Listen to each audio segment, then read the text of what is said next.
ان تمام تاریخی حقیقت میں ہم نے دیکھا کہ کیسے زمین کے ایک ٹکڑے کے لیے تین بڑے مذہبوں میں بڑا ٹکراؤ ہوا۔ یہ تینوں ابراہیمی مذہب کہے جاتے ہیں، یہودی مذہب، عیسائی اور اسلام۔ تینوں کی مذہبی تاریخ اور نشانی الاقصی کمپاؤنڈ سے جڑی ہوئی ہیں، لیکن ایک باریک فرق سمجھنا یہاں ضروری ہے۔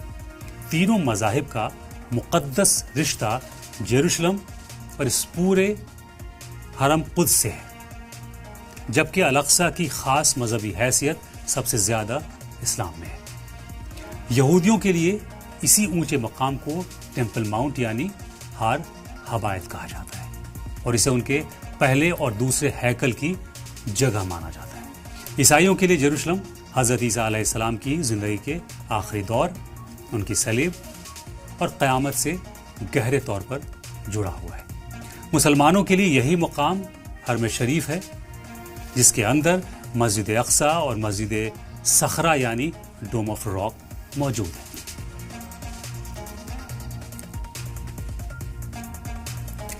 یہودی عقیدے کے مطابق اس جگہ کو ہار ہبایت یعنی ٹیمپل ماؤنٹ کہا جاتا ہے، جو ان کی پوری روحانی، تاریخی اور مذہبی عقیدت کا مرکز مانا جاتا ہے۔ توریت اور یہودی روایت کے مطابق لگ بھگ 1000 قبل مسیح یعنی 1000 BCE یہودیوں کے کنگ ڈیوڈ، جنہیں مسلمان داؤد علیہ السلام کہتے ہیں، انہوں نے ہی اس شہر کو اپنی حکومت کا مرکز بنایا، اور 957 قبل مسیح یعنی 957 BCE میں کنگ سولومن، جنہیں مسلمان سلیمان علیہ السلام کہتے ہیں، انہوں نے یہاں پہلا مقدس ہیکل سلیمانی یعنی فرسٹ ٹیمپل تعمیر کرایا۔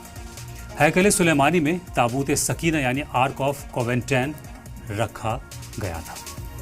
586 قبل مسیح میں بیبلون کے بادشاہ نبوکدنیزر نے اس ہیکل کو پوری طرح تباہ کر دیا، جس کے بعد 516 قبل مسیح میں دوسرا ہیکل یعنی سیکنڈ ٹیمپل تعمیر ہوا۔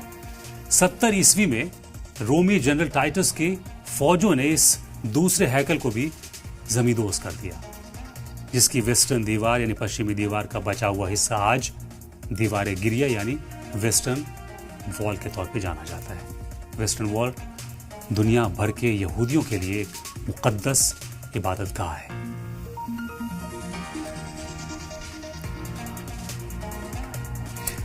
عیسائی عقیدے کے مطابق یروشلم اور اقصی کے آس پاس کا یہ پورا خطہ جیسس کرائسٹ یعنی حضرت عیسیٰ علیہ السلام کی زندگی، ان کی تعلیمات، ان کے معجزوں یعنی میریکلز اور ان کے روحانی سفر کا سب سے بڑا گواہ ہے۔ انجیل یعنی بائبل کے مطابق 30 سے 33 عیسوی کے دوران حضرت عیسیٰ علیہ السلام نے اپنی تعلیمات کا ایک بڑا حصہ اسی ٹیمپل ماؤنٹ کے کیمپس میں دیا اور اس دور کے برے لوگوں کے خلاف آوازیں اٹھائیں۔ 33 عیسوی میں اسی کمپاؤنڈ سے سٹے چرچ آف دا ہولی سپلکر میں حضرت عیسیٰ علیہ السلام کو سولی پر چڑھایا گیا، انہیں دفن کیا گیا اور وہیں سے وہ دوبارہ زندہ ہو کر آسمان پر اٹھائے گئے۔ بعد میں 326 عیسوی میں رومی شہنشاہ کانسٹنٹائن کی ماں ہیلینا نے اس چرچ کی بنیاد رکھی، جو آج بھی عیسائیوں کے لیے عقیدت کا سب سے بڑا مرکز ہے۔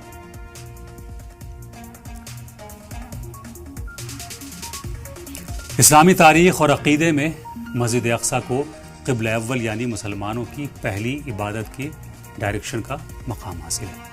پیغمبر اسلام حضرت محمد صلی اللہ علیہ وسلم اور ان کے صحابہ نے مکہ میں 622 عیسوی میں مدینہ ہجرت کرنے کے بعد شروعاتی 16-17 مہینوں تک اسی اقصی کی طرف رخ کر کے نمازیں ادا کی تھی۔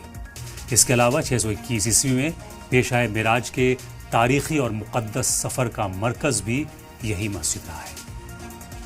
جب سورہ الاسراء کے مطابق پیغمبر اسلام مکہ کی مسجد حرام سے رات کے وقت مسجد اقصی پہنچے تھے، وہاں انہوں نے حضرت ابراہیم علیہ السلام، حضرت موسیٰ علیہ السلام اور حضرت عیسیٰ علیہ السلام سمیت تمام پیغمبروں کی امامت میں نماز ادا کی، اور یہیں سے ان کا آسمانوں کا روحانی سفر معراج شروع ہوا تھا۔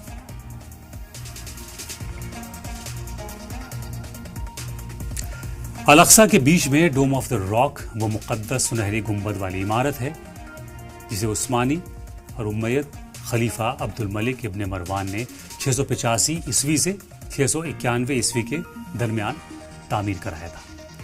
یہ عمارت اس چٹان پر بنی ہے جہاں سے پیغمبر اسلام کا سفر معراج شروع ہوا تھا، جبکہ یہی وہ چٹان ہے جسے یہودی عقیدے میں فاؤنڈیشن اسٹون کہا جاتا ہے۔ بعد میں 705 عیسوی میں خلیفہ ولید ابن عبد الملک نے کمپاؤنڈ کے جنوبی حصے میں گرے گنبد والی مسجد یعنی مسجد اقصی کی تعمیر مکمل کرائی، جو مسلمانوں کی عبادت کا اہم مرکز بنی۔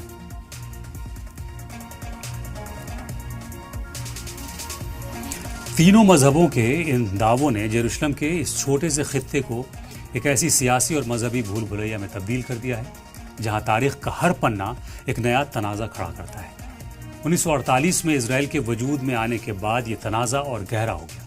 یہودی، عیسائی اور مسلم تینوں مذہبوں کی تاریخ کی کتابیں، آسمانی صحیفے اور پیغمبروں کی نشانیاں اسی زمین کی پرتوں میں دفن ہیں اور اسی ہوا میں تیرتی ہیں۔ جب تک ان تینوں عقائد کو دھیان میں رکھ کر ایک ہو کر مشترکہ طور پر کوئی حل نہیں نکالا جاتا، تب تک زمین کے اس چھوٹے سے مقدس ٹکڑے کے لیے دنیا کے تینوں بڑے مذہبوں کے بیچ یہ تنازع اسی طرح جاری رہے گا۔